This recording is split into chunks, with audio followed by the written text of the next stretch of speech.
একজন স্ত্রী তার স্বামীকে অনেক ভালোবাসে, আর এই ভালোবাসা যদি সেভাবে দুর্বলতা, একজন স্বামী যখন একজন স্ত্রীকে মিথ্যে করে ভালোবাসে, সেই ভালোবাসাটাকে সেই স্ত্রী ভাবে সত্যিকারের ভালোবাসা, যেটা ভেবেছিল আমাদের ইকরা আপু।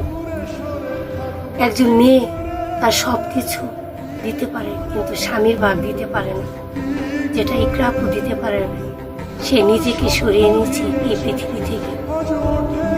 আমি পৃথিবীর প্রত্যেকটা মেয়েকে বলবো, প্লিজ আপনি এই ধরনের ভুল ডিসিশন নেবেন না, কারণ আপনার বাবা মা আপনাকে অনেক যত্ন করে বড় করেছে।